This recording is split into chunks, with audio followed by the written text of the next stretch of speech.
All right, thank you. Good morning. Are we ready? Yeah. We're on. Okay, good morning. Welcome to the Penobscot County Commission meeting of November 19th, 2024. At this point, I will call the roll. Commissioner Baldacci. Present. Commissioner Marshall. Present. Mr. Treasurer. Present. And the chair is here. At this point, I would ask our administrator to lead us in the pledge. Ready? I pledge allegiance to the flag of the United States of America and to the republic for which it stands, one nation, under God, indivisible, with liberty and justice for all. Thank you. Thank you very much. Just say personally, we survived another election cycle. The sun came up again, and we're looking forward to moving on here. We will obviously miss our most senior member, but we're delighted to have in the room the Commissioner-elect, who is a familiar face to the area. Mr. Tremble, thanks for joining us this morning. I suspect you may be with us Thursday for the budget hearing as well. Yes, I'm actually on the budget committee. That's a wonderful thing. Okay. Without further ado, I would entertain a motion on approving the minutes of November 5th. Move we approve the minutes of November 5th. I'll second that. Have a motion and a second. Further discussion. Seeing none, all those in favor? Unanimous. Next up would be public comment. Do we have anyone online for public comment? We do. Other than that's not for the public hearing. If it's for the public hearing on the food sovereignty, then please hold until we get to that point. Is there anyone who wishes to make a public comment on other subjects? 1, 2, 3. Okay, we do have some folks online with us as part of our vast viewing audience here. The next, at this point, I will close public comments, and we will ask our team from the UT to come forward. Good morning, good morning. Morning. I don't believe your mics are on yet. If you would be kind enough to lock in and load up. Can you hear me now? I can hear you well. Commissioner Marshall, are you satisfied with the level of volume? Yes, I'm satisfied with the level going, always can be louder. Yeah, okay. All right. Take it away, George. First on the agenda is the ambulance. It's an annual renewal of the Patton ambulance contract. They handle some 15 townships for us north of Patton. And they've sent along the contract with a $4,000 increase this year. It was a $4,000 increase 2 years ago. And last year it was a $2,000 increase. So I've had a long conversation with the ambulance director up there. They do appreciate our TIF money when we bought them ATV, side-by-side, rescue vehicle. So the price would have been higher, they assured me, but they're trying to show us gratitude for helping them with that. So it's a $4,000 increase. Okay, great. Thank you very much. That's their, It would have been more. what do they base the more on? What are their They cost wanted, increases? all of their contracts have gone up quite a bit. I forget the percentage he told me, but we didn't reach the contract percentage that all the other contracts he has did. So they've given us a small break on the percentage of the increase for this year. Okay, whatever. Well, we understand that costs are moving further than many people would like. But inflation will be coming down soon.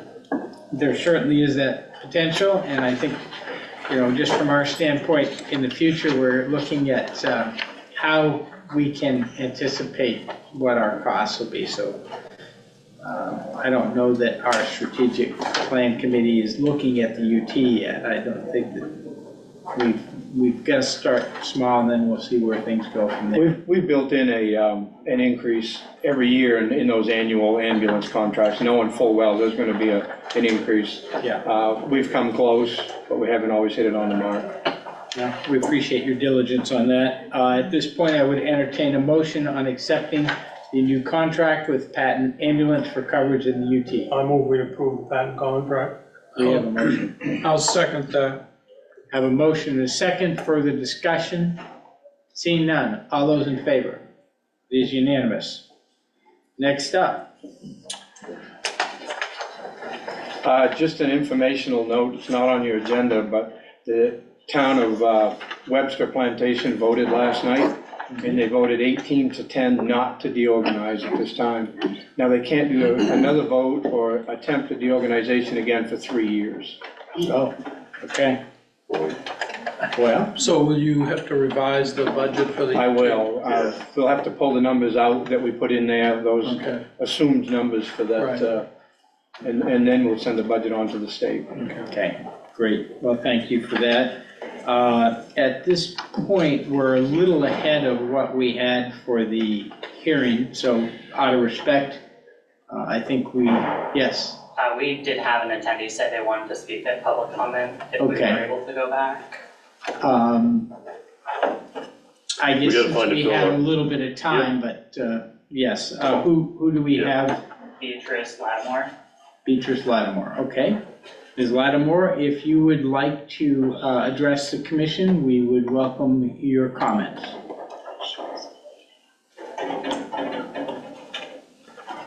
All right, can you hear me? We can now. Okay. So I'm Beatrice. I am owner of Our Vision Farm here in Kingman, Maine. We just relocated here a little over a year ago. And Maine's food sovereignty law is one of the major parts why we chose to relocate.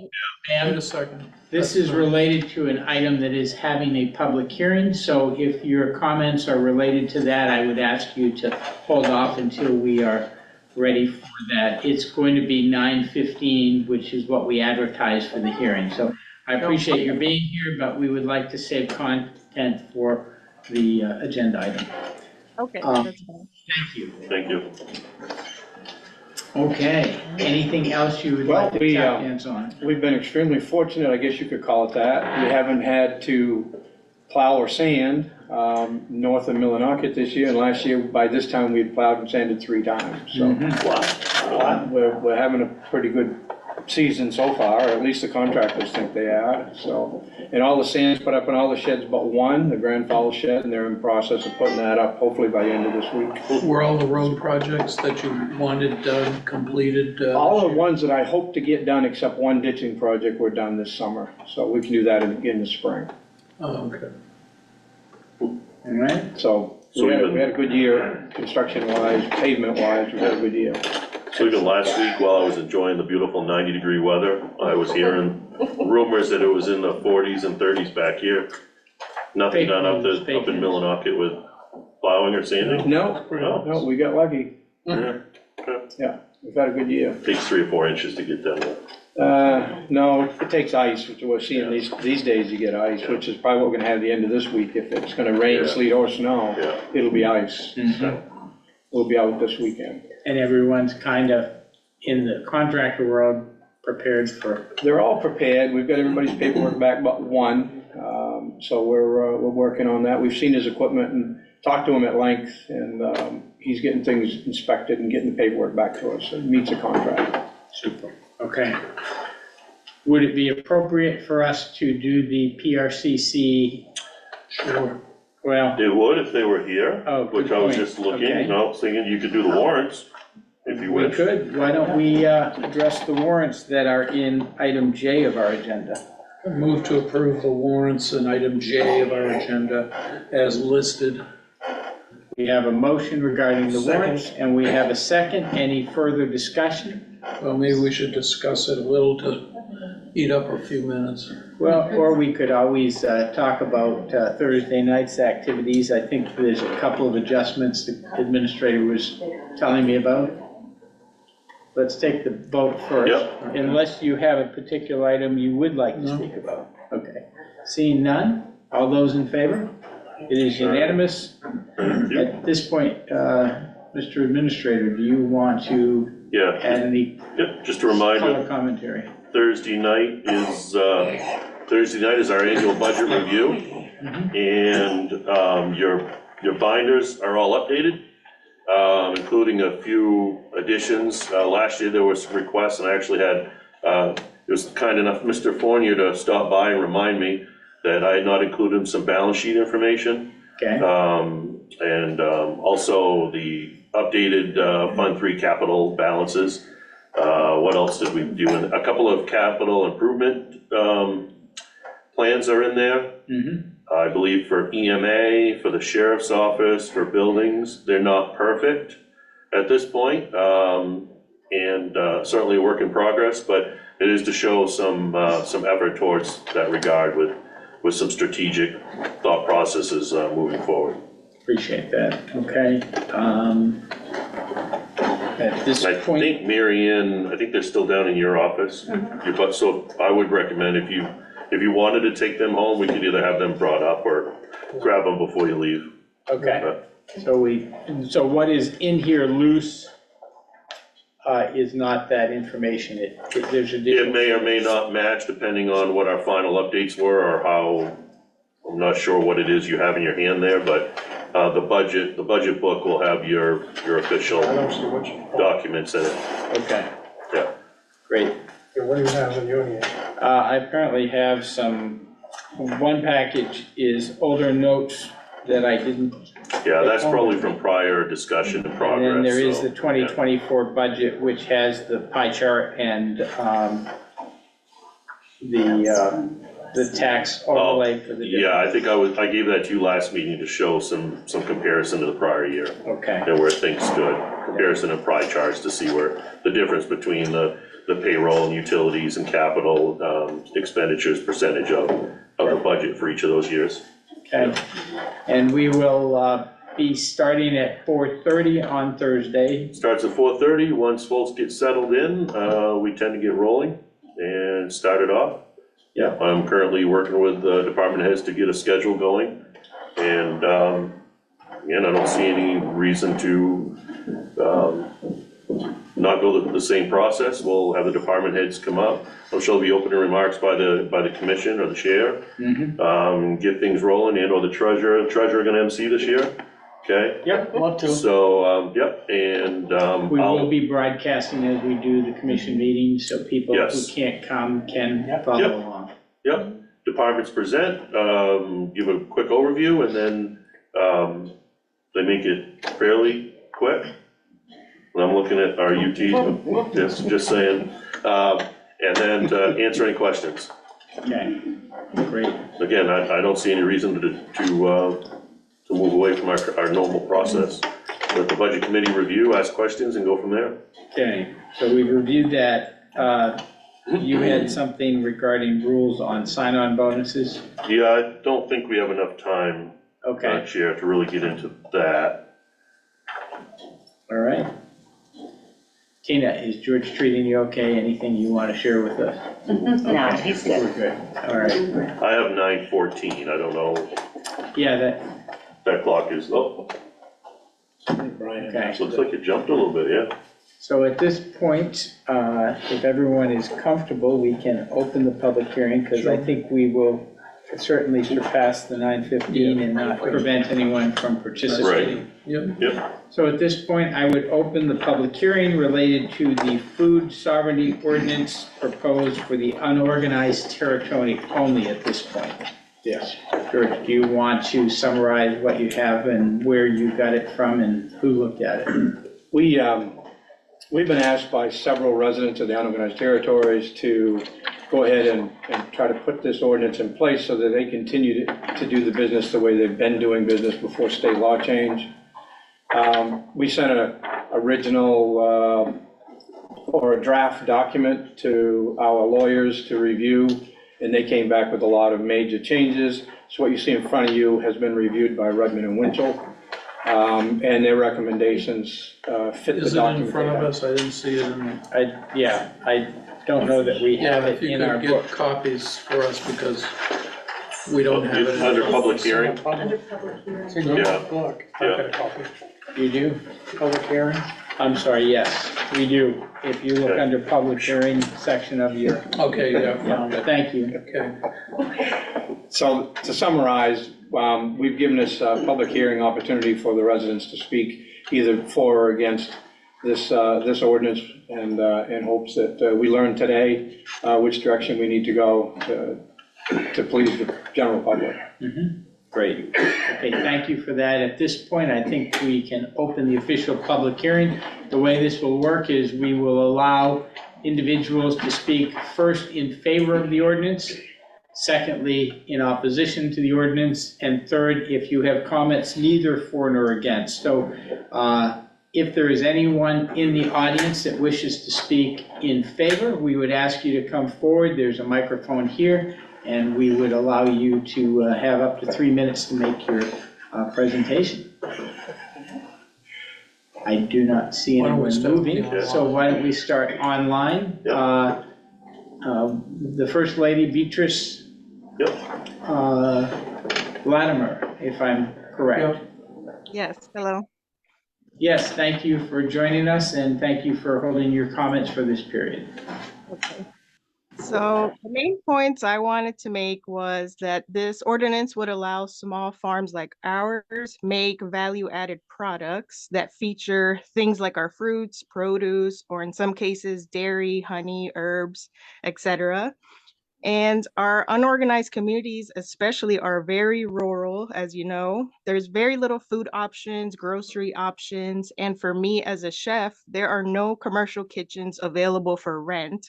So the only option that we have for startup food businesses is either building out a whole kitchen or working under the home food permit, which restricts on what we can offer. And the home food permit is pretty affordable. It's only $20 a year. And I am personally familiar with what it takes to prepare the home kitchen for inspection and all of that. But it can add up and become unaffordable for families with very little startup budgets. This ordinance, I think, keeps things pretty small because it's only person-to-person sales, and I believe it's low risk because of that, and benefits the community with more food options. It also gives those with little or no startup costs, um, it gives them an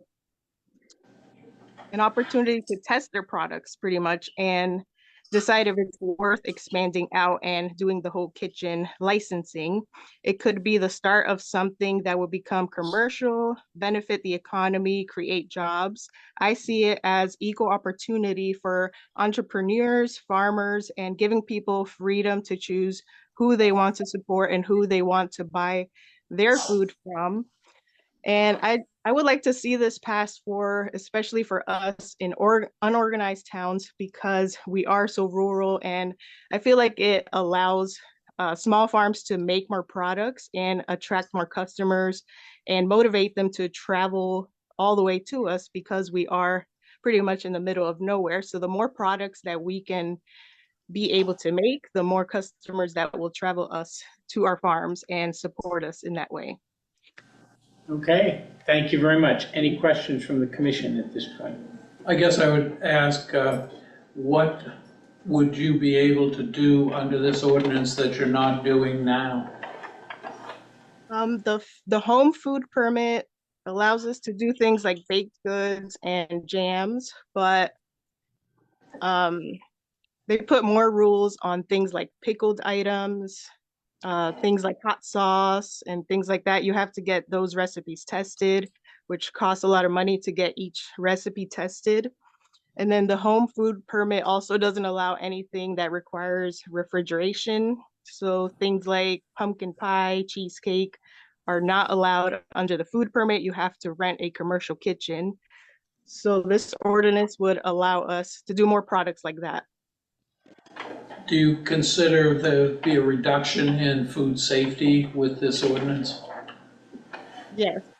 And I've worked in many restaurants and bakeries, so I'm familiar with all the food safety laws. And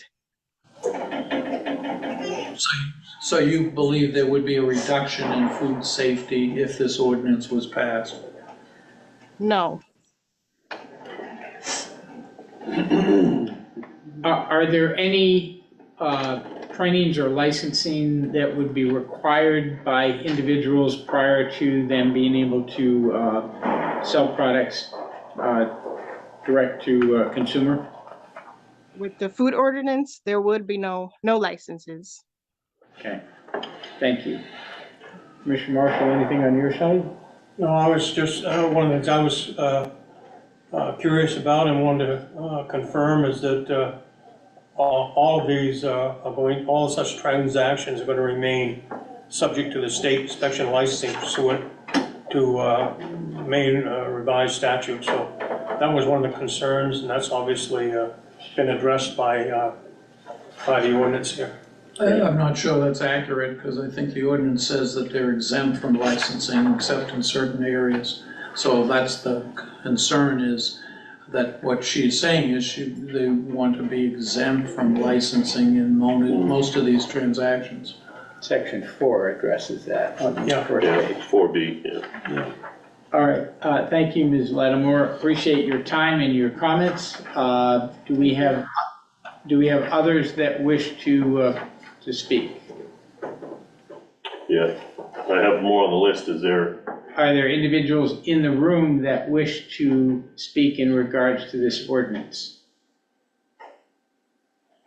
All right, those were four. We next would go to those who would oppose it. If there's no others who wish to support There's a this, lady who put her in. would you be kind enough to come forward, please, so we could, yes. No, come on down, Holly. We won't hurt you. Yeah, we are broadcasting and this is a public hearing, so we would appreciate you introducing yourself. There's a microphone right here at the table. Oh, yeah, right over there. Holly. Yeah. If you would be kind enough to introduce yourself, tell us where you're from. I'm Holly Smith-Pelkey. I'm a resident of Madamus Township, just up near Lincoln. And I really didn't plan on speaking, but to reiterate what this woman has said, in addition to what she has said, you all had asked about the safety and the licensing, and if the people who buy our Could you products. please move your Yeah, microphone closer just a little to bit. Just a little closer. Speak right into it. There you go. There we And go. if the people who buy our products would have safety issues, but what we need to remember is, nobody has to come and buy my product. And in the rural unorganized territories, I just think that there's already enough laws and things that are in place that to make somebody have to have a license to be able to buy my product is just adding to the layers and layers and layers of bureaucracy, when those people who come to me are bright enough people to take those into consideration, the safety, and let's leave it up to them. And if they don't want to come and buy it or take that risk themselves, then don't. But if somebody does, and somebody who knows us and who has faith in us wants to come and support our, whether it's baking or our farming, then let them be the judge of that.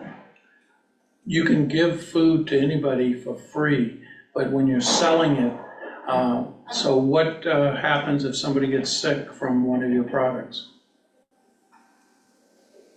I would think that would be, They're assuming the risk, is that what you're saying? I'm assuming the risk, They're but assuming they the are risk, assuming the risk. so it's okay, I think it is. okay. So then they would sue you if they got sick. That's okay too? That probably would have to be. Okay. Okay. I certainly appreciate that there's a lot of people who are conscientious in this effort. We've bought from, a variety of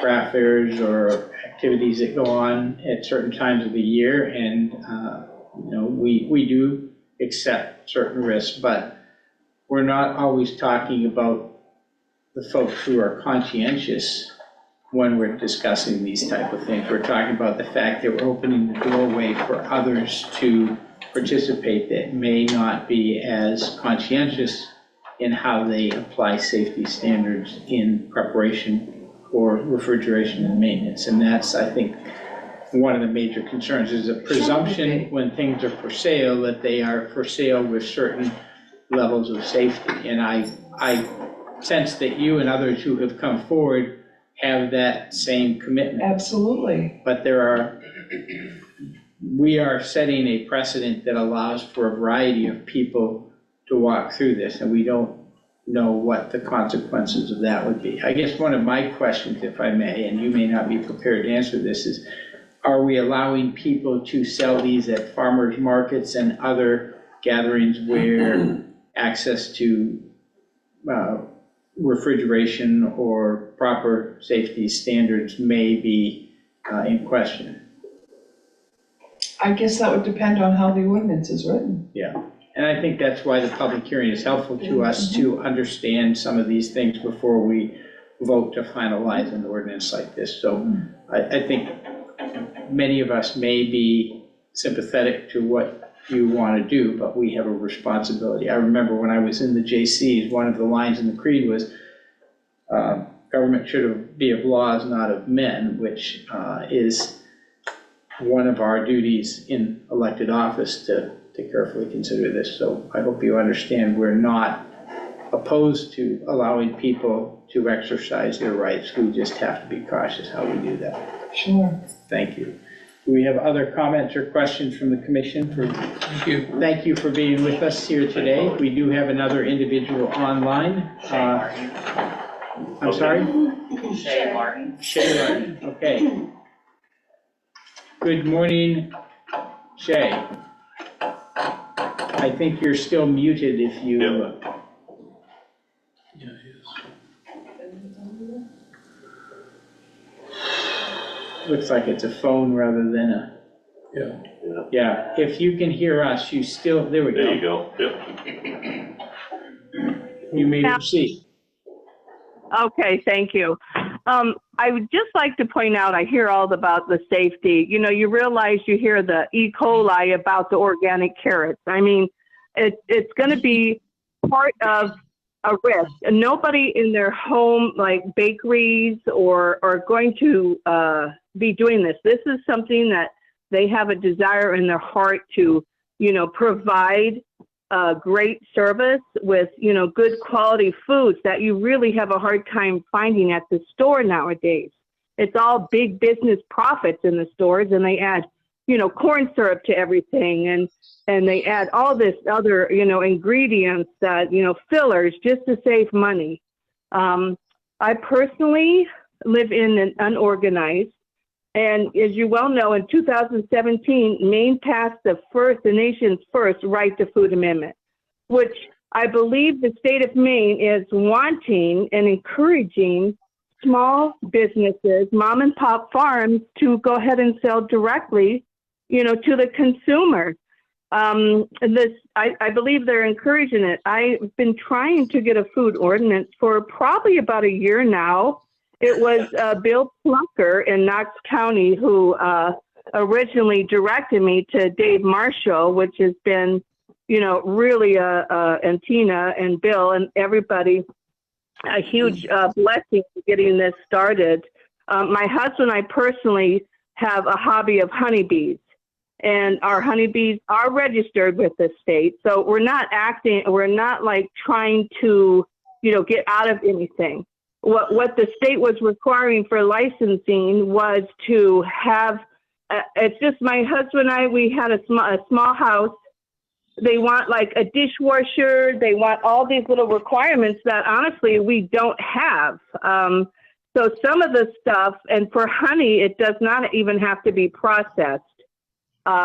So I'm just asking, you know, just to have the opportunity, and I do believe the state wants us to have this opportunity to go ahead and grow our small businesses without, you know, being hindered. Homegrown foods and veggies are much healthier in coming directly from the people, and you have that face-to-face contact where you have pride in what you're offering people. Most of the unorganized areas are surrounded by towns that already passed the food sovereignty ordinance. Howland, Mattawankeg, Wynn, Chester. So it's not like, has anyone died in those counties or those towns that from the food? Like some of the arguments are kind of ridiculous. It's going to be more of a personal thing when you have home businesses. And if we don't get this passed, you're leaving all of us behind and at a huge disadvantage. I guess in conclusion, I'm asking the board to vote in favor of passing the food ordinance for all the unorganized areas. And thank you for listening. You didn't get your name or where you're from. Could you please give that for the record? I am, okay, it's Shailene Martin in Kingman Township. Thank you very much. Any comments, questions from the commission on? I guess if you could tell us what this ordinance would allow you to do that you aren't able to do presently. Well, it would let me go ahead and sell my honey out in front of my house without having to get my septic tank inspected, without having to pay for a water test, which my house is only 2 years old. I've already had water tests done. And it's going to enable me not to have to buy a dishwasher. Okay, thank you for those comments. Anything further from the commission? Thank you, Shailene. Thank you for being with us today and for your comments. All right, thank you. Are there others that we have either online or present that wish to speak in favor of this ordinance? Seeing none, I will now move to those who may wish to speak in opposition to the ordinance. Is there anyone? Please come forward, Melissa. Good morning. If you'd be kind enough to introduce yourself and tell us where you're from and then share your comments. Melissa Berkey, I'm from Bangor. I'm a retired healthcare professional.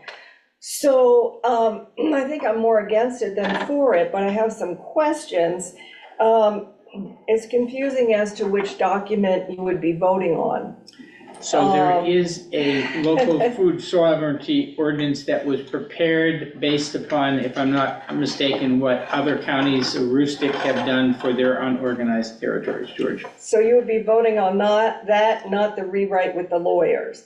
No, we'd be voting on the rewrite with the lawyers. Yes. The other was just a Okay. template, a draft to get us started. Okay, because I have seen both of them, but I was a Okay. little confused as to which you would be actually looking at for the vote, because the the first document was pretty unreadable. We haven't talked about, back to the public safety, unpasteurized cider and unpasteurized milk. Those are two of the largest safety issues that I see in this ordinance. People, adults, elderly, and children have most certainly died from unpasteurized milk and unpasteurized cider. So that's where I think your focus should be. It wasn't clear to me from the ordinance that I read whether they could supply some of these products to a school or to a fair. And if I was at a fair and there were cups of cider for $1 or whatever, how would I, as the public, know that it was unpasteurized? There's no labeling.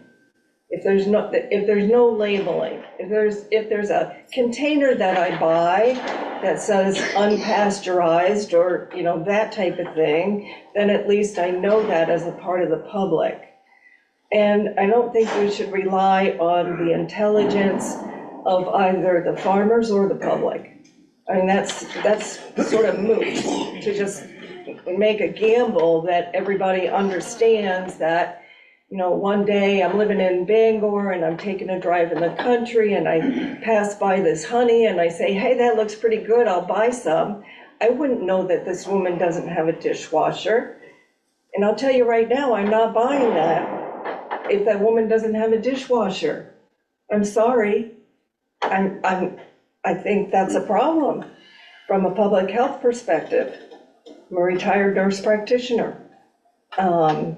So I'd like to hear more about the unpasteurized cider, the unpasteurized milk.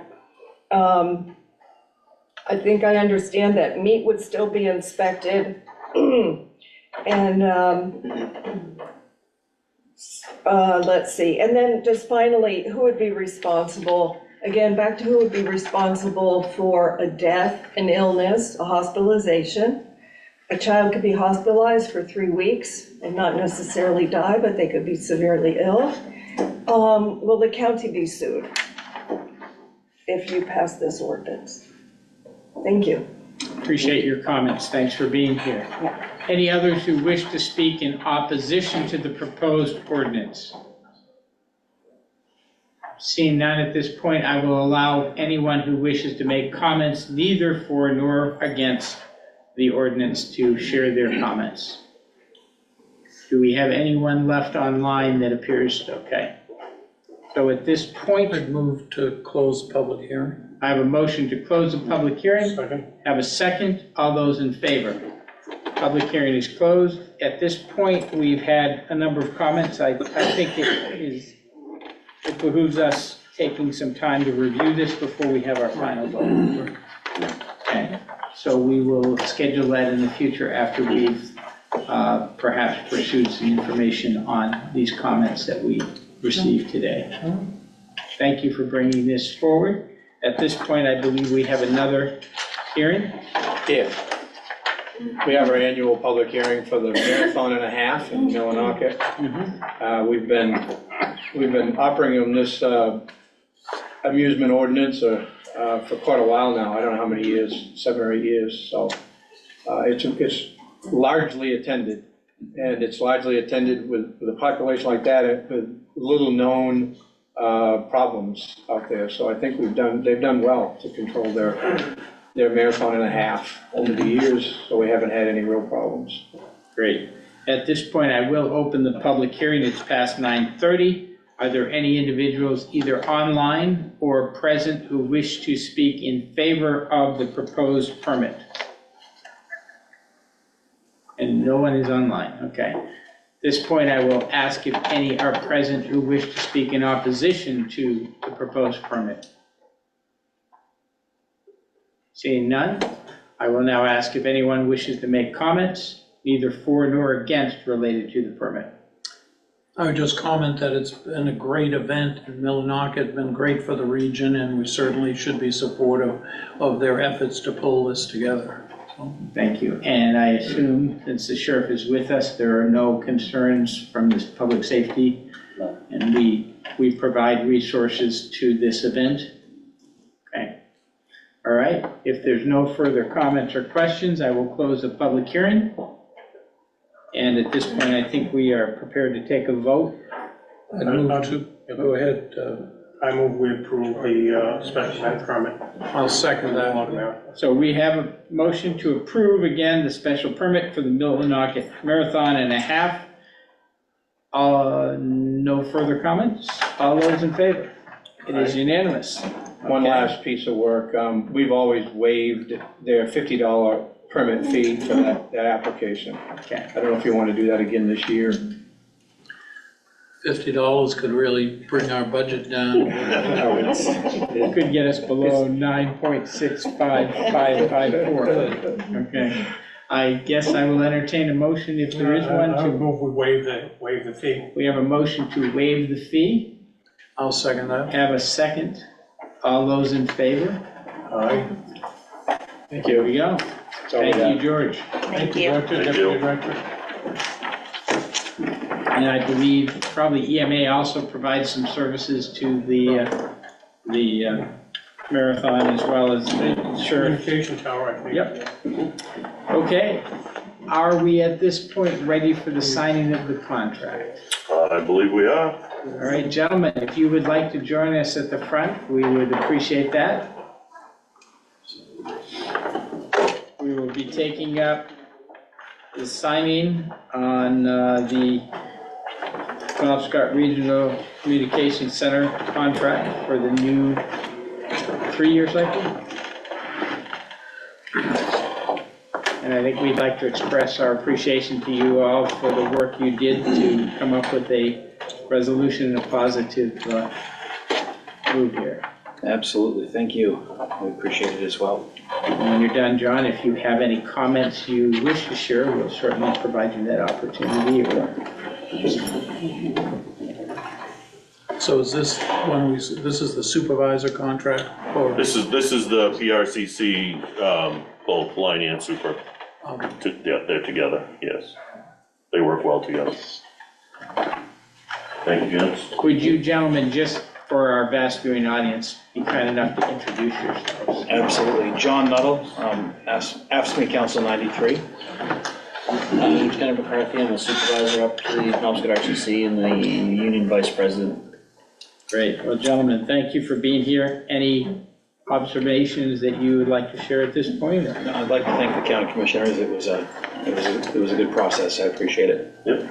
Great. Well, we recognize that all of you provide a very important service in a very stressful environment, and we also appreciate your understanding of some of the challenges we face economically as this goes forward. So, Thank you. Yeah, thank you. I'd just like to add that again, that as I've said to you a couple of times already, that the presentation that was put together by these individuals, Kendrick, Catherine, Brett, and John, but I think the other three were more instrumental. It was, and as you've seen the pieces of it and the whole, it was done very professionally, to the point. Certainly very much helped the negotiations to get off to a great start and make it a pretty quick process. I think it was fairly quick for us, and very appreciated on our part. I think it's a win-win for all. I'm showing 3 copies. Were there 3 or 4 copies? Yes, 3 copies, yeah. Okay, good. Thank you again. Appreciate you taking time to come down and be with us. Absolutely. Thank you. Thank you. All right, have a good day. I'll get them to come down and sign, get the other 2 to come down and sign, and then get to you. You can send me a digital copy. Yeah, I'll mail you, or you might want a hard copy too, but okay. All right. As we bounce around the agenda, I believe we are now ready for the ARPA update and discussion on a list of pending issues and how we move forward.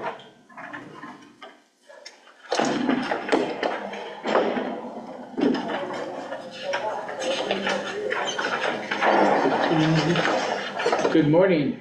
Good morning. Before we started, I just have a quick question that was from Mr. Bermudez, and this, oh, you know what, I need my other eyeballs. Okay. Oh, yes. Okay. There was a question, and this is regarding, gosh, I always forget how it is. It's the Heart of Maine Resource Center, not the Heart of Maine United Way. Yes. Thank you to all of you. And So. that is in Dexter, Maine. Yes, Yeah. yes, exactly. We were helping to do the project, which was the renovation and all that, but there was a question that they needed an additional 25,000 to use, not an additional amount that they're requesting from you, just was it allowable for them to use it for the architect fee? And I wanted to ask because it wasn't in the contract to begin Is it with. Was it related? stipulated? I'm sorry? Wasn't stipulated? We didn't like clarify that it would be for any fees. It was just for like any of the work that was being done, so So I those needed to are ask what you. they call soft costs. Yes, yeah, it would be. And what was the amount that we did award to them? Gosh, it was, Was it 5 or 2? 2, I know it was 75, I can't it remember. was 5, 575? $575,000. yes. They can pay for their architect. Okay. Say one, say all. I guess I'm a little remiss to change the rules afterwards. I appreciate their asking. Okay, I think, this was intended to be for the hard costs associated with it. exactly, yes. We have in the past, I think, made some grant applications to Millinocket Hospital. The design. That was design work. And it was specific, yes, Yeah, right. that was, yeah. Okay. That's why I thought I would ask. I didn't want to. Yeah, at this point, we would ask them to reserve those funds for the stated purpose. Gotcha, perfect. Yep. Okay, let's get into the meat. So you have your info that I Yeah, you gave us a sheet here where you've highlighted the remaining sub-recipients. Do we Yes. have any commissioner fund applications? We do not at this time. Oh, okay, We will, I know that there is one in the works, but okay, they're not quite there yet, but okay, yes. great. And I guess to just for a moment address that, you have done a very judicious job in both tracking and determining if there are going to be any funds that are not going to be just expended in the appropriate time frame. There's about 220,000 that is returning from the Wellspring project that I think we voted on last meeting. To reallocate. Yeah. I would propose for consideration of the commission that we divide that into the commissioner's fund fairly equally. I think, it's somewhere around 70,000 each we would have to address any smaller grants, again, under the terms of what we've previously done, up to $50,000 with a grant application that is suitable, so. And again, if we don't utilize those, they can go back into the general.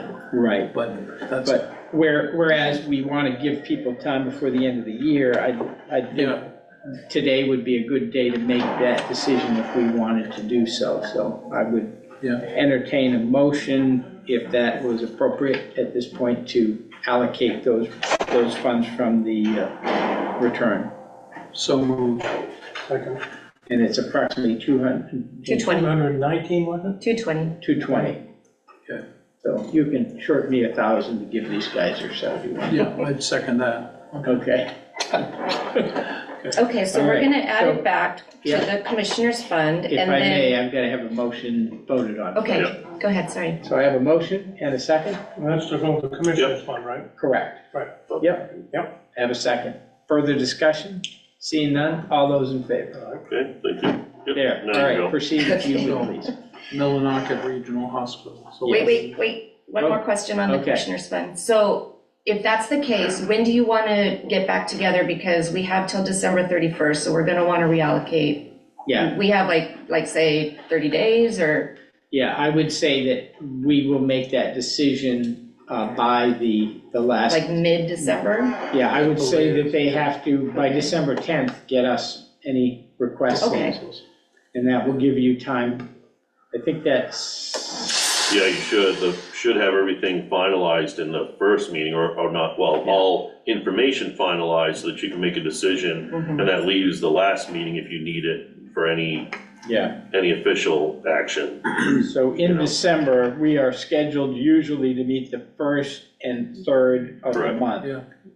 If we were to give the 10th or even the 5 o'clock on the 9th as the deadline, we could potentially push that meeting of the 3rd to the 10th, and then we could vote on those things that are in on the 10th and still have, we're not gonna meet the 24th or 31st, so we're probably looking at the 17th, so we'd have back-to-back meetings that month. Or is that, Because it's fine. Yeah. Is that what I you're see a thinking? look of concern on your face, Tony. No? Okay. You want I'm to do the 10 and 17? Yeah. I mean, the other option is to leave it the 3rd and the 17th, and then just the 17th gives you time, if we want to do any official action by email, you could do that. However, to come back, if you want to give them time. Oh, I see what you mean. Yeah, we certainly could do that. Let's get to the 3rd and see where we're at and go from there. That would be my recommendation, Okay, because that way we don't mess with the schedule. But We've you'll been on it. notify people that this is still out there for their submissions. I would say if I were a reporter, it'd be a great opportunity to put that out there because I haven't really had many requests for applications, so. Right. We just had So- one recently come So in in. case somebody from the Bangor Daily is actually listening, if perchance Encourage someone them was to listening out let there. these You organizations should get them know. in. And to incentivize that, we could actually send an email to the media to make them aware of that too. Yes, Wendy could definitely do that and copy the administrator, and we're all, yes. I- So let's we're gonna keep the meetings on schedule then. Yeah. Yeah. Okay, so I'm We go sorry, from there, yeah. so you said, not the 10th, I'm gonna cross that Third out. and the No. 17th. Go to the Third? 3rd and the Third. 17th, our usual schedule, yep. So I'm gonna go into the actual program and I'm going to put a deadline. Yep. And what would you like the deadline to be, just to emphasize? Same I would date? say the 10th again. Same date, okay. Yeah. Got it. I'm going to create that. Okay, All right. Can we, I recommend we adjust that to the 9th, so that if we happen to meet on the 10th, you've got all the information. I like that idea. You make it on the 10th, and we get somebody, and then they could be squawking. Get in under the wire. Yep, okay, December 9th, December 9th. you said someone said 5 PM. 5 PM, close of Okay. business, yep. Yep, Got it. It is done. And, well, okay, Okay. yep.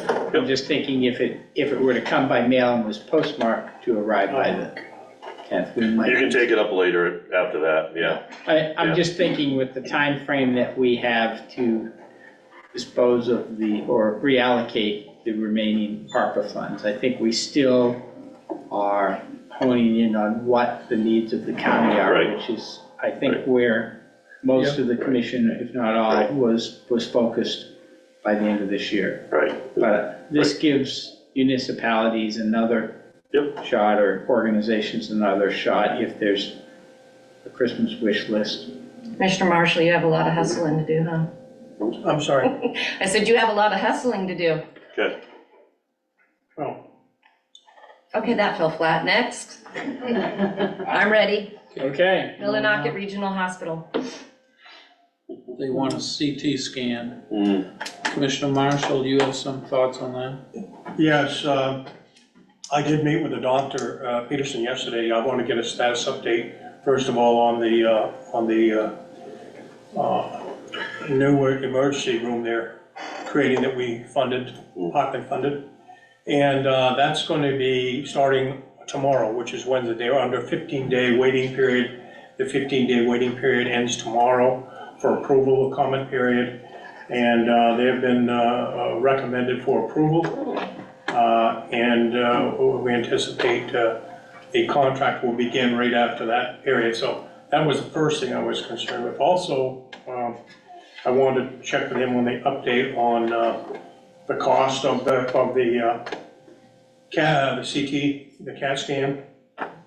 That is, this is an integral part. It's the purpose for the emergency room, is the diagnostic equipment goes with it. And as we know, Millinocket Regional Hospital serves 15,000 people in northern Penobscot County. It's the most northern one. It's an aging population. The CAT scan machine that they have currently is near end of service. It was down, I think he said 5 days the last 2 weeks it was down.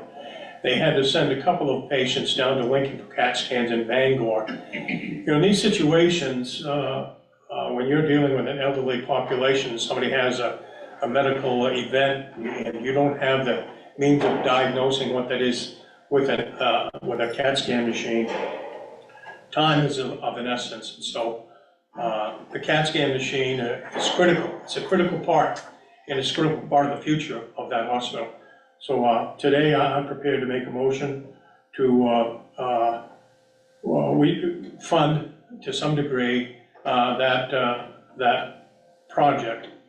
As we review the status of our ARPA funds, we realize we probably do not have enough to fund all of our projects fully, but we do have the funds to fund all of our project partially. And partially. All of them. Well, I mean, I'm thinking the county and the county's needs and, so we know that there's going to be a demand on these funds. So in light of that, their request was for 514,000. I would make a motion that we approve 200,000 for the Millinocket Regional Hospital CAT scan project. What are our remaining funds, and what do you think is available for these? Because we still need some funds for our own operations. So we have 1.7, since we've already we've decided to do the 220 into the Commissioner's Fund, so we're back down to the 1.7, and that's it. Okay. And we have some significant capital improvement projects still pending here for the structure. And that's allocating money for the Franklin Street, for the disposal of the building next door. Those funds have already been allocated. Disposal. The wide building. That's all set. Okay. That's done. But there's a significant capital expenditure that. Right. Just for a point of order, before we get too deep into the discussion here, there's a motion. I understand that. Okay. I'm just trying to gather Yep. my thoughts as to what. Yep. Whether or not somebody wants to second it or, right. Yep. Yeah. Okay. So we have a motion. Yeah, before I wanted to second, I wanted to get a Yeah. sense. No, I understood. I just wanted to remind. Yeah. Yeah. I'll second it for the purposes of discussion. Okay, thank So you. we have a motion, we have a second for $200,000 to the Millinocket Regional Hospital for their CT scan. So if I could, take a moment here to try, and I'll try and summarize it as succinct as possible. Any funds, the main concern at this point is the HVAC in the county building, which I have Brian coming up later, that you may want to take the opportunity now, may or may not. We've got estimates between 3 and 9 million.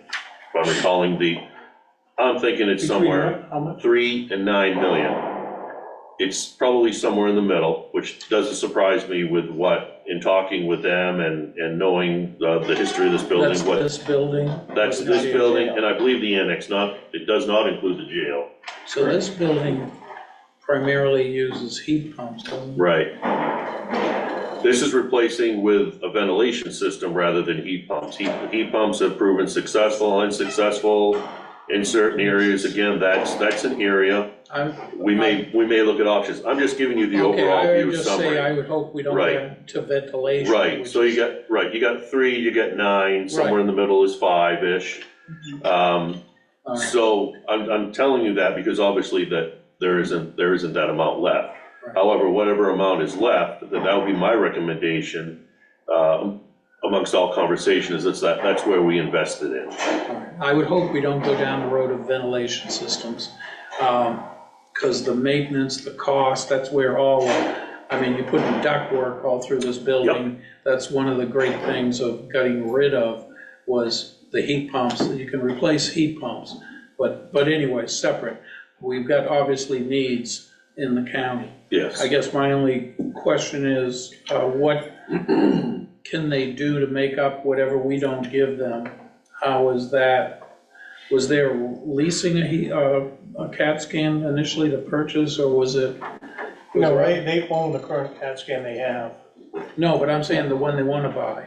Oh, it's going to be a purchase. Yeah. Commissioner Marshall, if I may, Chair, did you verify that the 514 is the amount needed? And I only ask because when I visited, it seemed like it was a lot less.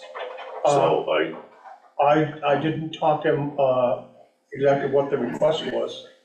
What was the original request? Was 514,000? Yeah, that's what we Yeah. show. okay. So what did you learn, Scott? Well, Little Birdie's whispering in my ear was also part of that conversation. Wendy's saying that I'm recalling what they would like to have from us, was the amount, was around $250,000. But I think we should still verify that, like what is the actual, make sure we know what the actual need is. Yeah, the need is the full amount, It is. but But it they felt is. they can make up the difference if. But when we spoke, he was like, boy, that would be super helpful, even if we could help with half. Well, I could really use it. Well, I guess the other question I have, since they serve the northern half of the county, is there a credible ask for TIF funding for something of this nature?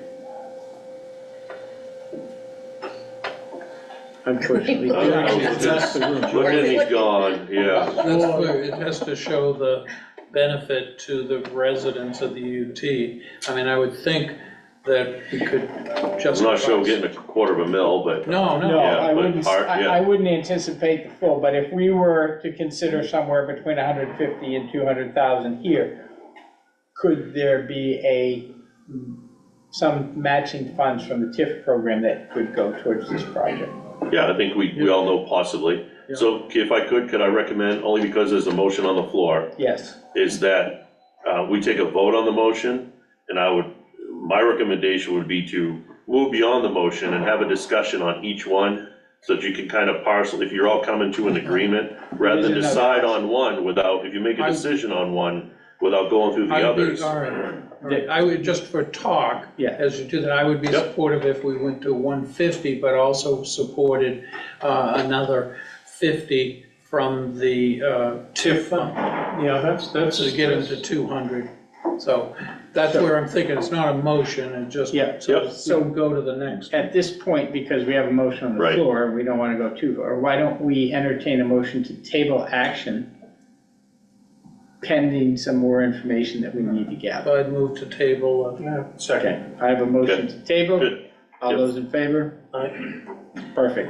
Okay. Patton Library. Okay, so our next is the Patton Memorial Library, and I did give you the update that Ms. Moriarty sent in that. That's the second page of. That's correct. Yes. And we do have, at least for recognition purposes, we have two individuals for the Patent Library in the audience, that the commission wish for them to come forward. That's Ray. Chair. Yeah, Ray, would you come forward, please? Ray, Ray Bates.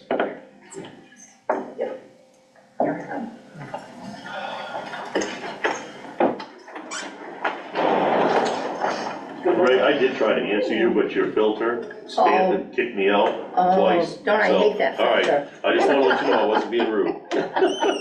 Thank you so much. Good morning. Good morning. Would you be kind enough for our vast viewing audience to introduce yourself? and Yes, your- my name is Ray Bates. I'm Chair of the Friends of Veterans Memorial Library. Thank you.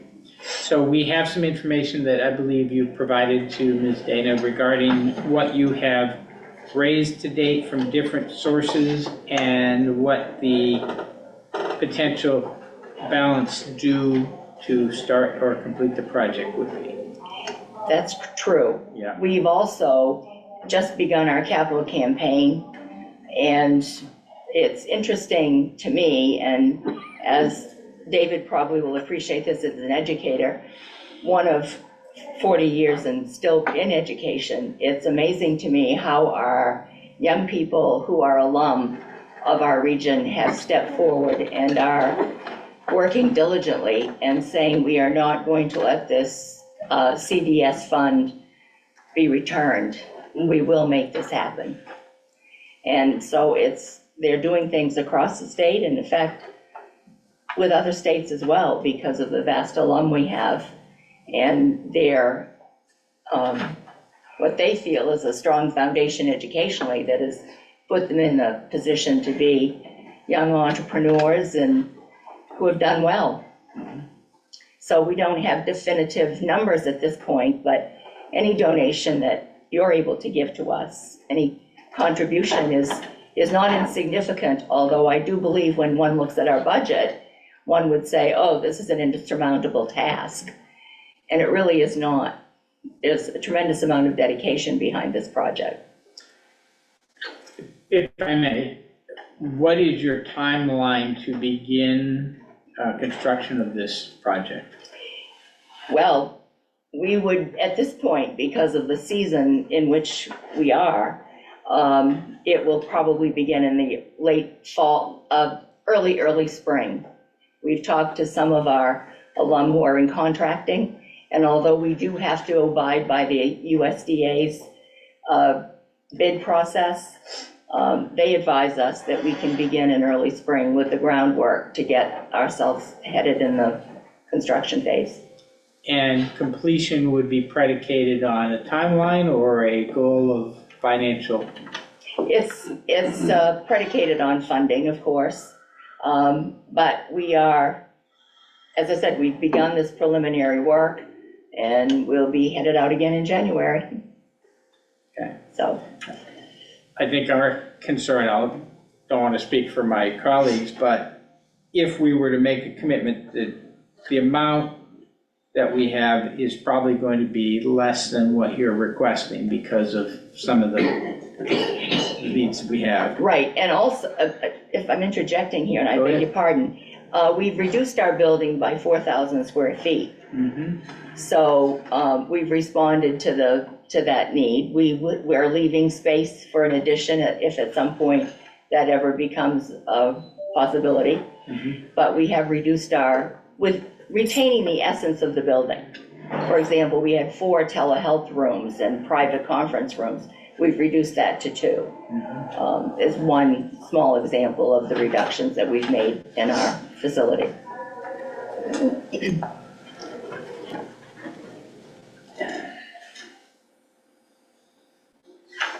We've still got some variables, as you've heard here today, that we're trying to assess. This would be probably one of the top 5 grants with the amount that you're asking, so we're having to weigh that in context of 55 other communities who have need to.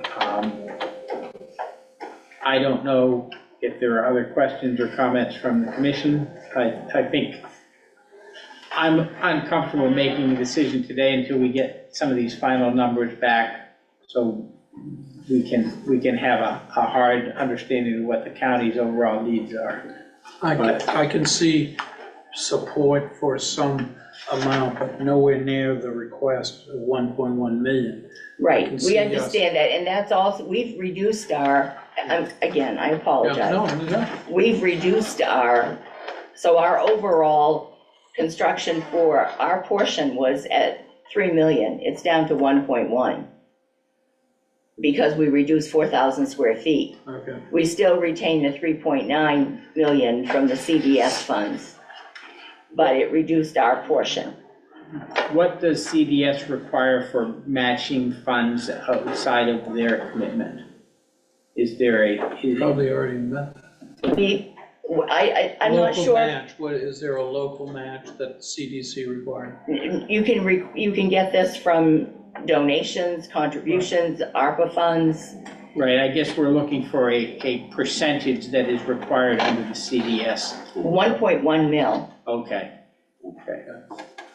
So I can see some funding to help. It's a great project. It's extremely ambitious for an area that doesn't have a lot of wealth, but it certainly would provide a lot of great services.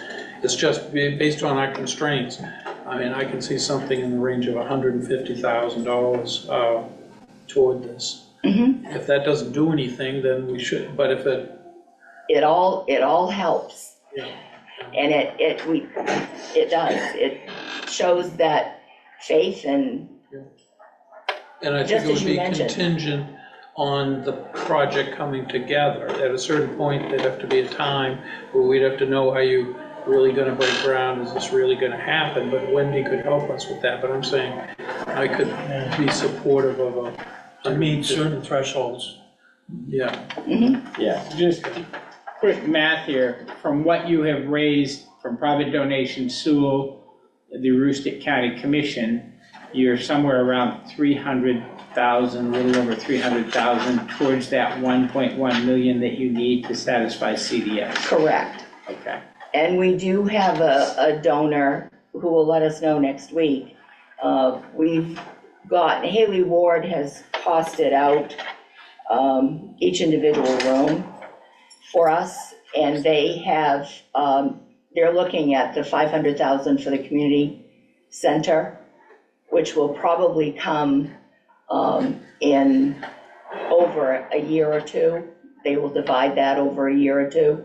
We'll know next week if we're getting those funds. Okay. So as I said, this is, You're We're at the- progressing. we are dramatically progressing. For a while, I wouldn't have said so. Well, But it's a very ambitious project. Yeah, It and- is. And certainly shows a lot of community commitment to this, and I think that's why we have been as diligent as we have.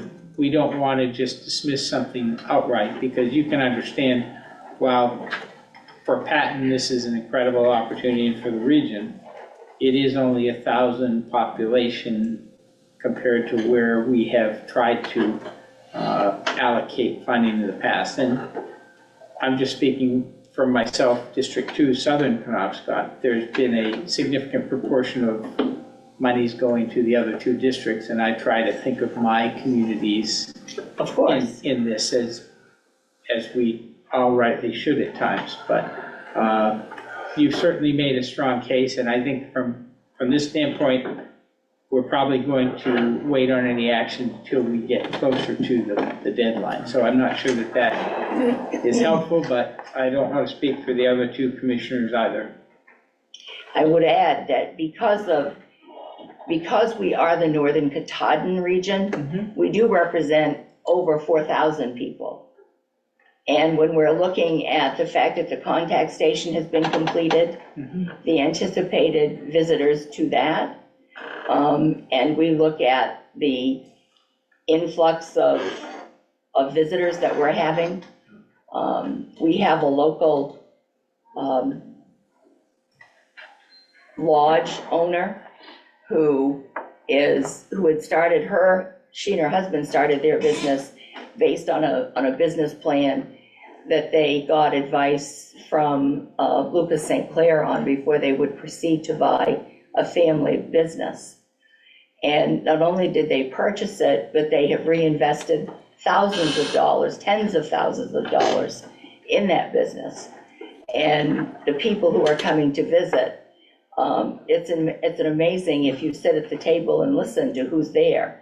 Last week, it was the Deputy Governor of Alaska who was there.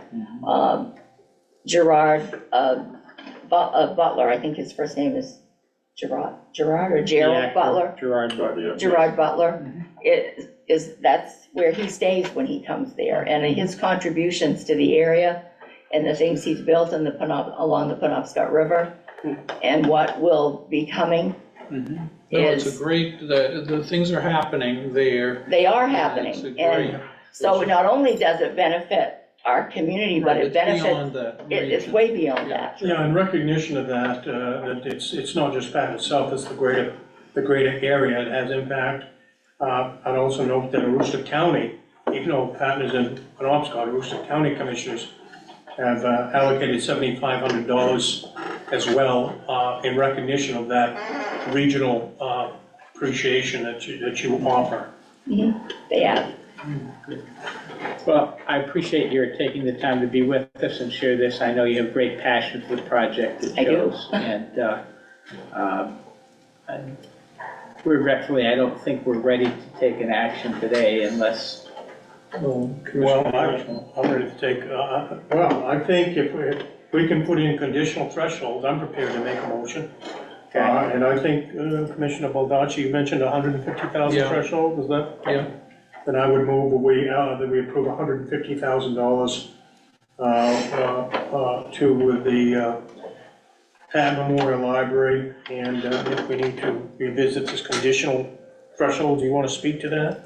Well, we tabled the motion on the Millinocket Hospital. I just bring that up for consideration. I see that George has rejoined us. I don't know if he dares or wishes to come forward and give. Before he does? Yes. Does the commission wish to take a look at the other 2? In other words, I'm looking to get you through this list and whittle it down, and then you can get to I think you're gonna get to your final. What I'm looking to do is to get an actual number that they can work with, instead of keep pushing it off. Right. So Make a decision, then we can table it. Yep. But make a financial decision and commitment of what the county is prepared to do, so that they can proceed accordingly. Yep, you got 150 for each, if I remember. 50 on, with a potential of 50 on the pill for Millinocket. Right. So if we could address, if we're done with the Veterans Library in Patton, great project. Okay. We can move to Maine Ambulance and the Beach and Water District. There was a motion proposed. You want to restate your motion? Well, it can just either. The motion was to approve $150,000 to the Patton Memorial Library. Okay, so we have a motion. Second that with the fact that there would be certain time periods where they'd have to show they're meeting their goals enough for us to be able to release the funds. So there would be a draw process as we've done for other large entities like the Y and the Discovery Museum. So we would not write a check for that, but it would be allocated. Okay.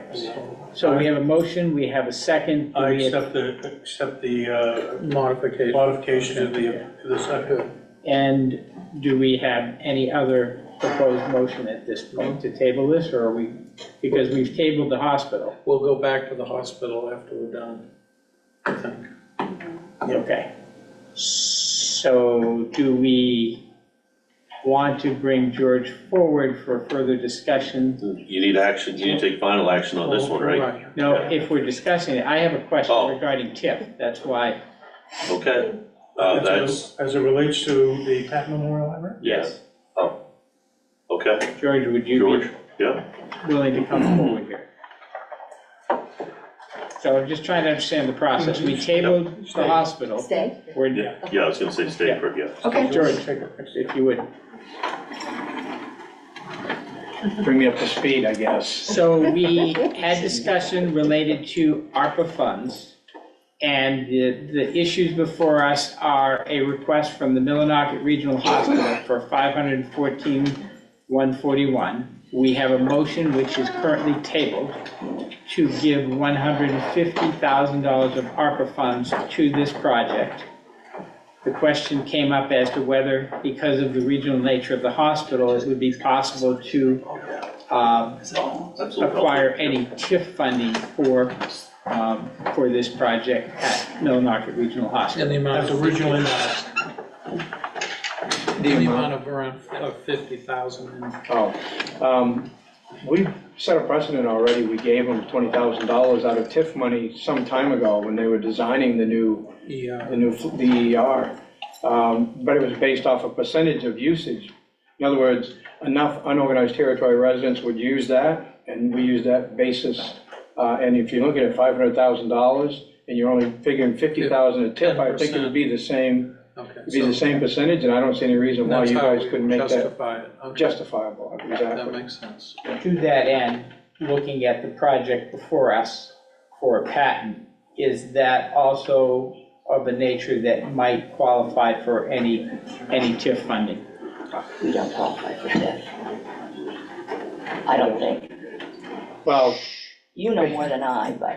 based off a percentage, you're not just, if it said the Patton Regional Library, and that way unorganized territory residents are gonna use this facility, I'm sure of it. A facility like that close to the unorganized territory, and it's a fairly populated unorganized territory. Once you get up above Mount Chase, you lose all that, but you've got some population up in there that would use this, I'm sure of it. Benedicta is, Benedicta is a Aroostook. that's true. So There's a chance a small percentage of TIF could be justified based off same population formula. What's I it, wouldn't 10% have or an- 20%? I wouldn't dare have a number right now, no. But if there's 4,000 people served, 1,000 of them are Patton, you gotta figure some of Benedicta and Sherman and others. Probably I would assume it's a smaller percent than 20%. So it wouldn't be a big source of revenue. It would not be. I don't see it be, we'd have to look at it pretty hard to get 5%. Yeah, so that's stretching it. Okay. 5% of the total of the project, or 5% of the requested amount? 5% of the total project. Because the project would cover whatever amount it takes to build that facility. The unorganized territory resident would be a percentage of that total amount. So in this case, it would be not the ARPA allocation, but the actual. 5 million for the project. Right. Quarter mil.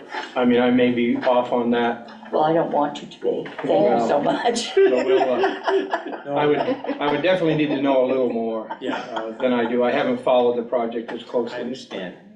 But it helps us in our deliberation to understand that there may be options that that we could bring to? I think we could justify a small portion of that, yes. All right, and I know that we're not asking you to swear a blood oath to that, you have to have the committee's review, but Yes, based on your experience with them, they are receptive. they always have been to all these projects. Yeah. Sometimes they ask a lot of questions in order to get the right answers, but yes, they're receptive to these projects like that. All right, great. Well, do you think between now and the first meeting in December, you might be able to get a pulse? I assume the committee's not meeting before. No, we don't have a scheduled meeting. Yeah, I think, asked them or suggested they cancel the last meeting. Right. We pushed off the last meeting. If I could throw this out there with regards to TIF funding, my experience with TIF, and I fully support it, is that they really have encouraged for the requester to, well, to have that skin in the game, to have that, to really do due diligence. So I would just, with Ray sitting here, would like to sort of give the advice to continue your efforts with fundraising at this point, with the knowledge that TIF could or could not be there in the end, or maybe there in what amount. And I think that might come at a later date. Okay. We certainly wouldn't be relying on it Right, at this point. That would be unwise. exactly. But based Yep. upon the margin that you need here and the fact that you've Exactly. got to match CDS to get that drawdown. Right, and I said that because you threw out a rather large figure, in my opinion, that could, yeah. So I think Ray has assured me that I think she understands that you're exactly right. I would not rely on that large figure at this point. No, Okay? couldn't do Thanks. it. George, thank you Yep. as always. Yep. So at this point, we have a motion for 150 of ARPA funding Yep. to the Patton Memorial Library. Any further discussion? No? Okay. So if I understand the process overall, and I know this is not directly germane to the motion, but we have a motion for 150 to the Millinocket Hospital. We now have a motion, which was tabled. We have a motion for 150 to Patton Memorial Library. Just following the commission, is the intent to move forward with voting on both of these motions today Yes. without the information that we were requesting from the county for capital? Well, I think you have as much information Yeah, that's where. and as much information as you're going to receive. That's why, again, I tried to simplify it by saying, I give you an amount. There's, there's wiggle room in between. This is gonna be a long project. I think it'll provide options as we go. Yeah, we still have options, but to me, they've been in abeyance for quite a while. I think it'd be good to just make decisions. I would like to see this sort of finalized with, and I like the conditions today. The only question I have is right now, in my thought process is the only motion on the floor that you're voting on right now is Patton, unless We'd have to go back. you have to go, okay, okay, yep, Yeah, Right. and that's my confusion, because we tabled yep, the Millinocket Hospital, recognizing we needed some more information, but we're gonna move forward on the Patton Library. Because George, my idea was that George was saying that very clearly, that the services in Patton, in the Millinocket Hospital are regional, and what we're looking at is a small $50,000, which is 10% of the request. right, So that my sense was he's telling us it would be available for a TIF. right. $50,000 to supplement the. Right, and the only other consideration that I heard was whether you wanted to address the other two before you make a final decision on any. But that's the commissioner's purview, so, Yeah, so that's kind of in my mind what I'm trying to okay? get a sense from the commission. Are we going to So, approve this and then go back and approve the hospital today? Which means we are going to obligate 300,000 of the remaining roughly 1.7 million. Right, yeah. No, 250, 250. 250, because 50 would be TIF, yeah? No, Okay, the no, motion was for 150, if I'm not yeah, mistaken. there's three, yeah, 150 yeah, for Pat. So you're saying okay, so you're saying for the Millinocket Regional Hospital. 150 plus an application TIF later for Okay, 50. I heard a different, okay, so yeah, I'm the sorry. motion that we tabled was for 150 for the hospital CAT scan.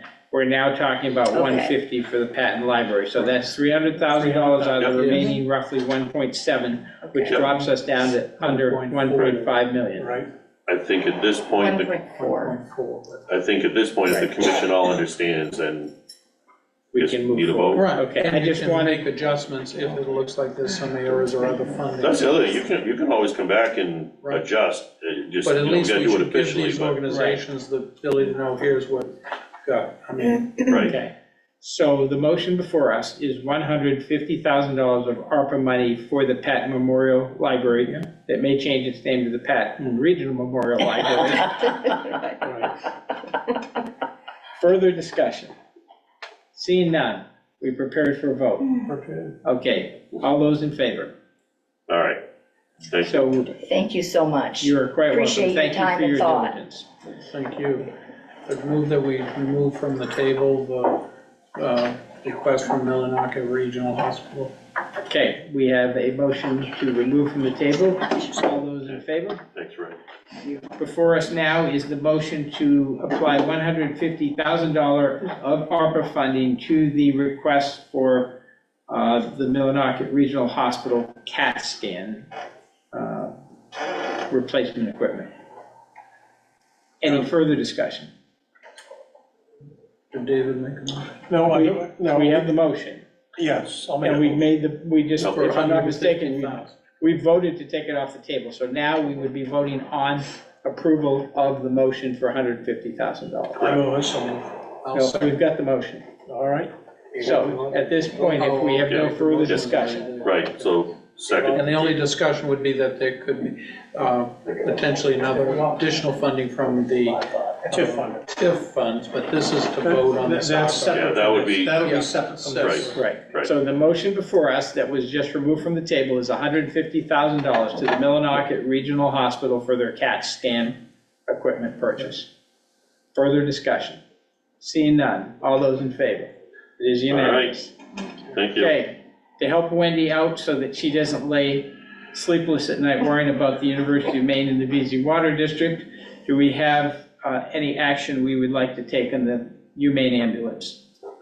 As a graduate of the University of Maine, I'd hate to, but I don't support this request for a 2023 Tahoe for response, so I would move to deny the request. I have a motion to deny. I second the Have a motion. second. Further discussion? With no undue view of the University of Maine's safety department, but just the reality of the situation. All those in favor? It is unanimous. And now we have the VZ Water District, which is requesting a generator, a mainline camera for $118,000.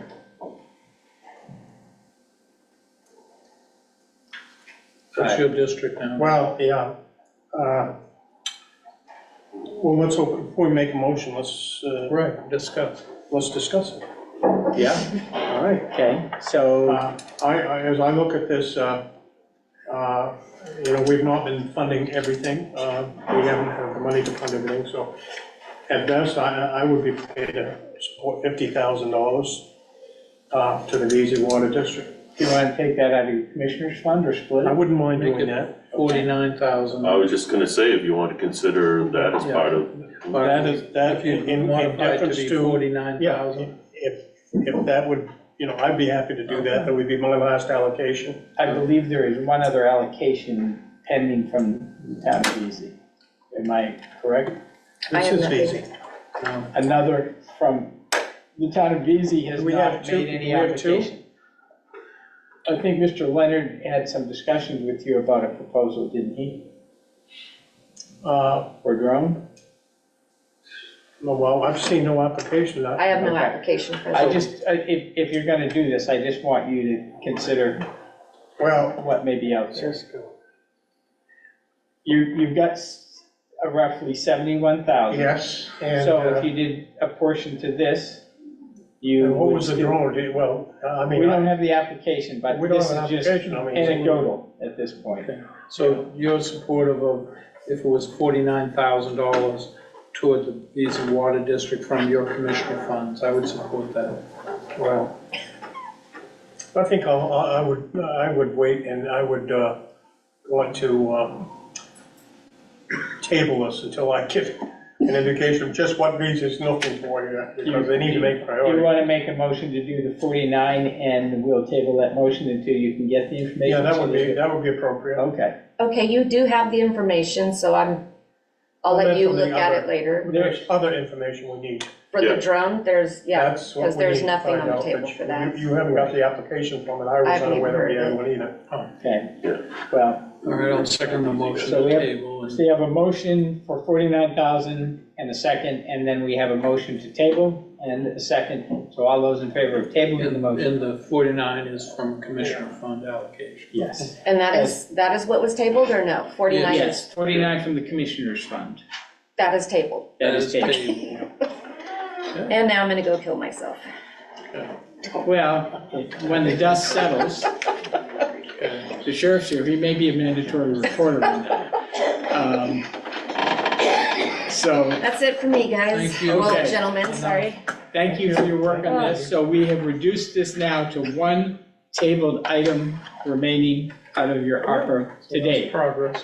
with the knowledge that some of us still have some money to provide the Yeah, communities. Yes. what are you gonna do after that? Oh, I bet there's a number of things. I'm going to go see my daughter in Europe, and I may never come back. Stop. Come on, we All right. need you to continue to maintain diligence on this. Okay, Thank you so much. so the last item here, I believe, on the administrative agenda is Yep, sign Sonny on needs. Yes, so if you look in your packet, your binders, if you recall, I think it's probably been a month or two. Prior to my return, and I believe maybe even former HR LaBrie's days as in HR, anyways, there was a sign-on bonus program established.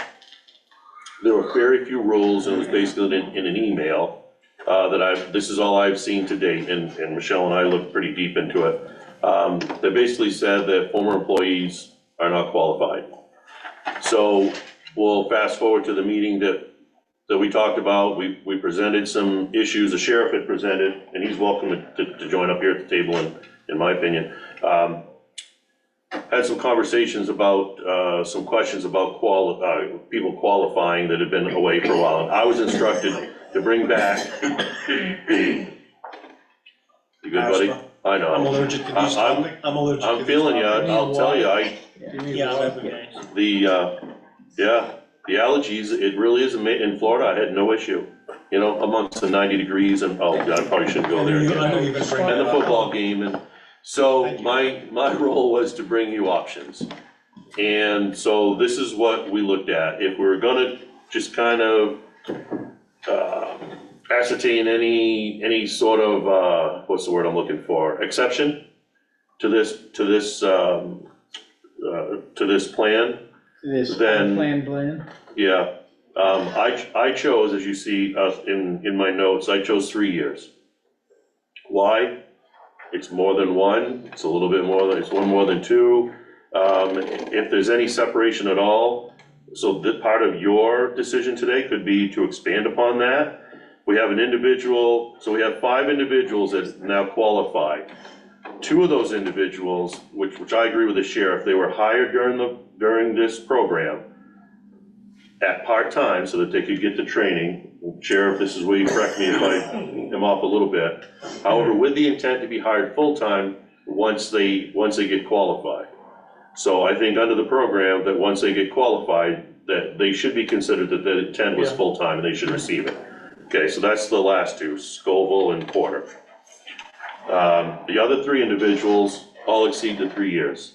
So so we understand, when you're saying 3 years, you're saying that if they left service, 3 years of separation, you're correct. and they Yep. have to be more than 3 years or less than 3 years? I went 3 years or more, and it just happened that they're all So above Scott, 3 years, just yep. Again, English. Yeah, So if they're more than 3 years and then they come back, do they get the sign-on? Is that what? that is the decision Okay. before you. But that's what you're Yes. saying, not that, so if it's less than 3 years and they come back, they don't get it? They're considered Okay. still, they're a returning employee. Right. 3 years and over, yes, sir, 3 years and Okay. over, sorry, So that is seems is very- considered a new employee. Okay, okay. And that would be 3 individuals. And what's the amount of the sign-on bonus? 2,500? Don't quote me, it's either 2 or 25, and yeah. 2,500. So in the sign, and Tony, you know, I believe it is 25 amongst all the other numbers in my head. I don't know if I wrote it down here, but okay, That's quite a lot of money.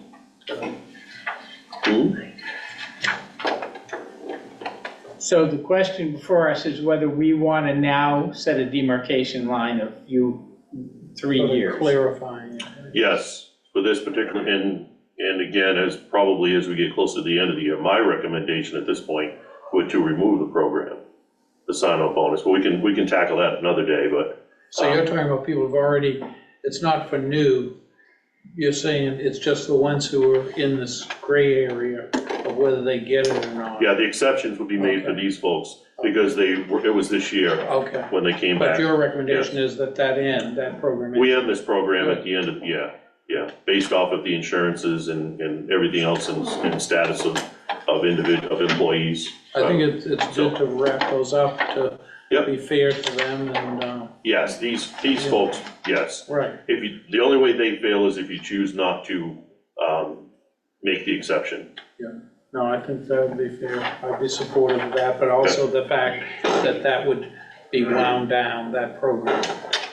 But the motion today would just be to set the 3-year Yep, timeframe. yep. Commissioner Marshall? I have no.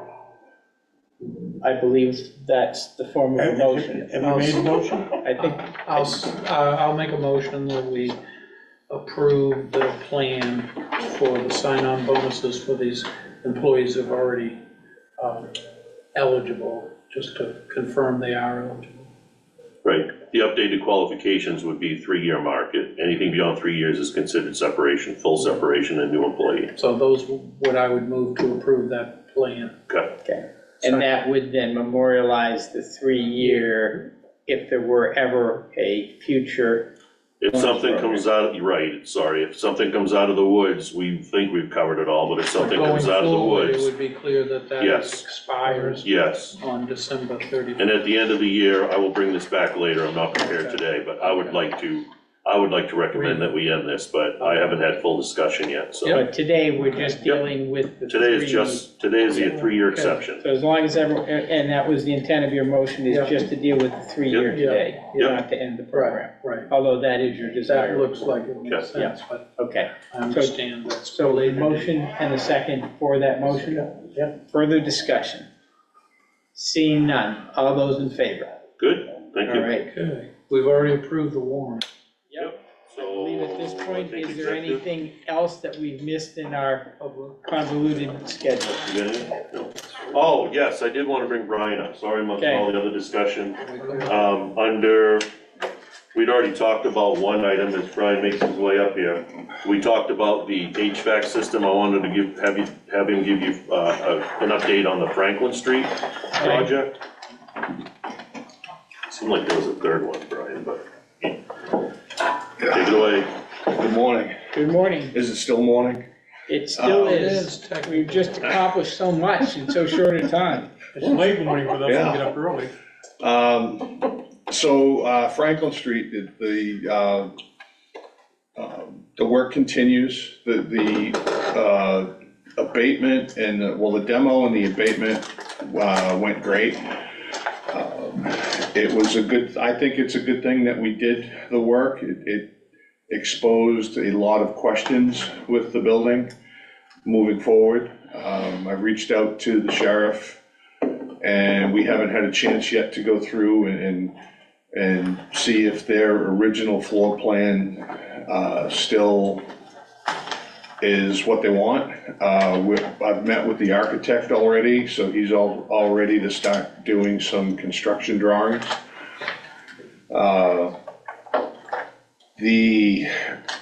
Right now, we're in a position where not all of the equipment is in service, so we're struggling from day to day to keep everybody in that building comfortable.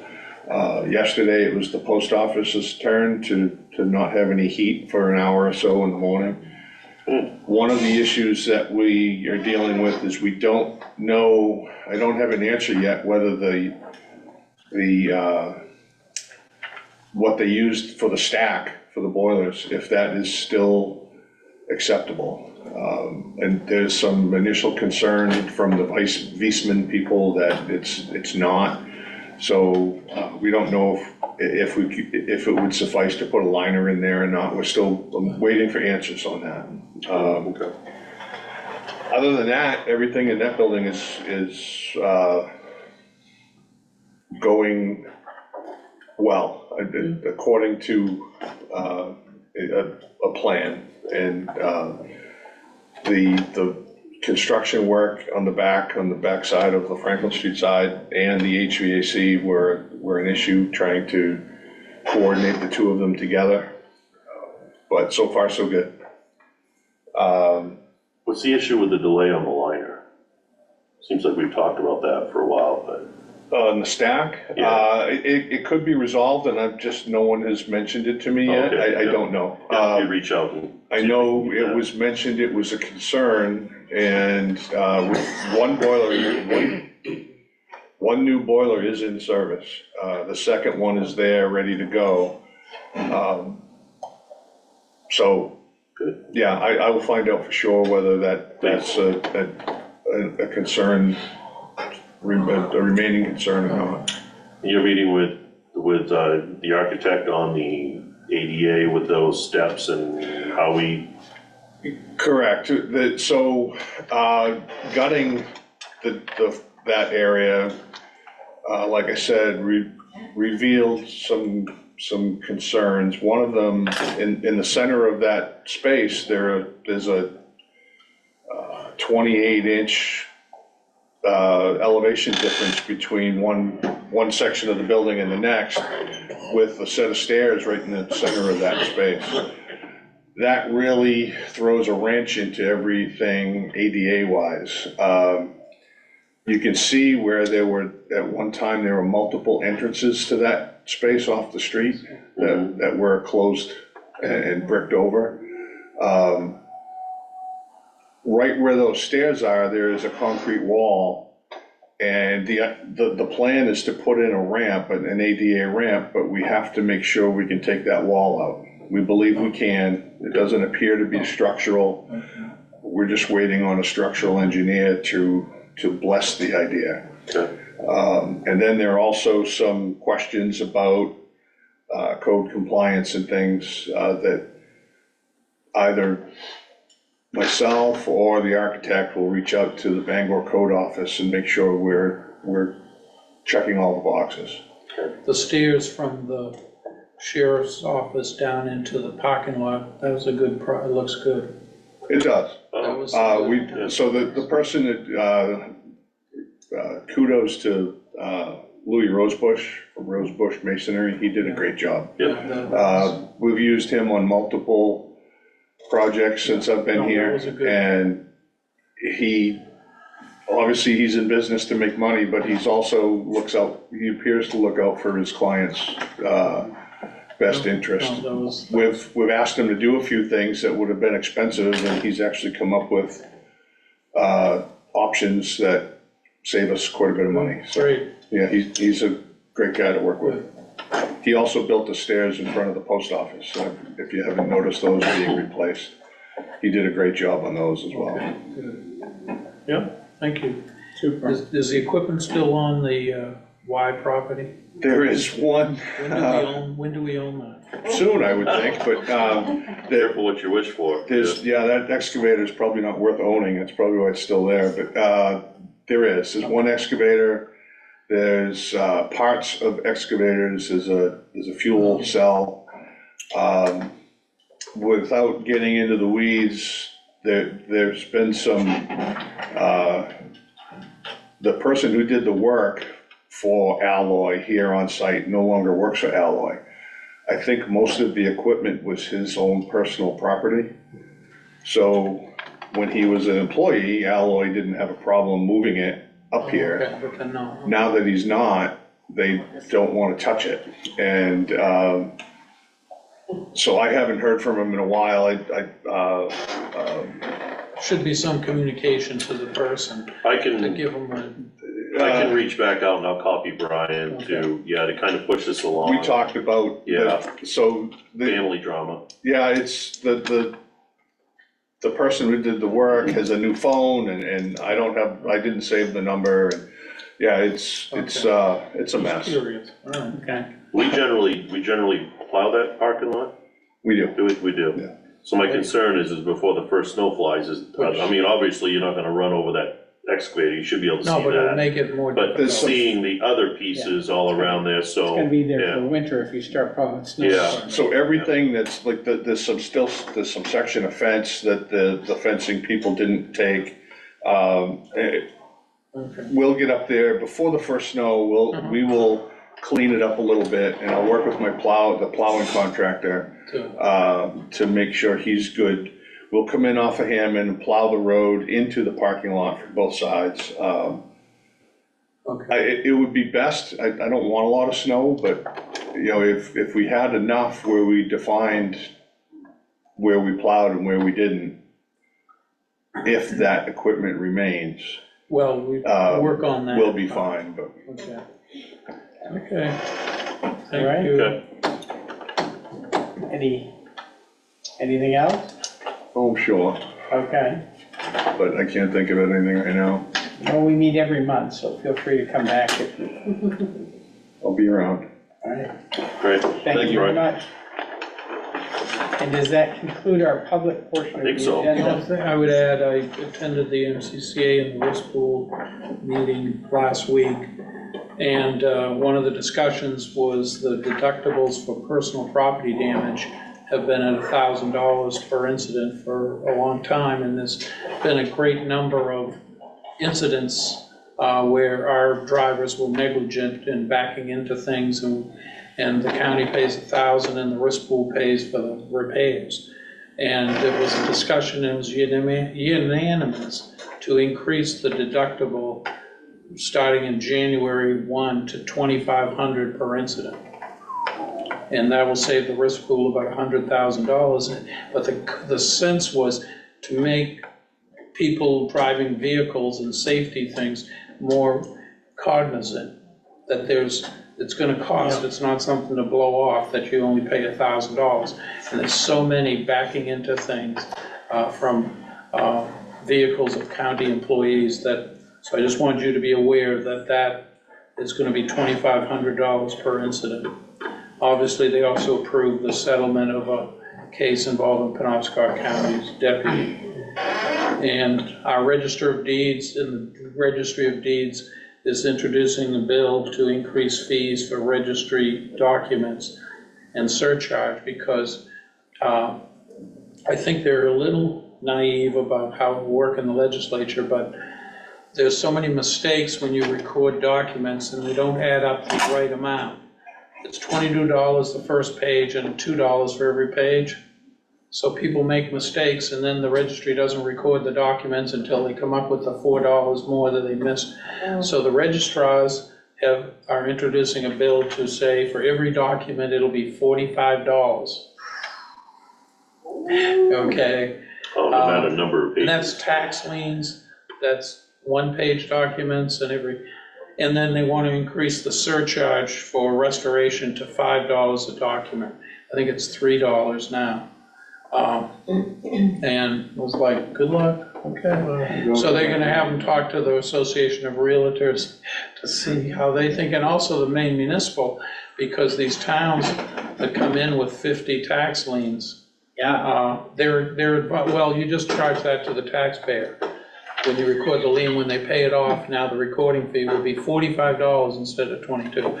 So I just wanted you to be aware, this is what is going on with our Registry of Deeds Association. Okay, yeah, I that's suspect a new one. the realtors will be contacting the registrars before they get contacted. So that'll be in the next session.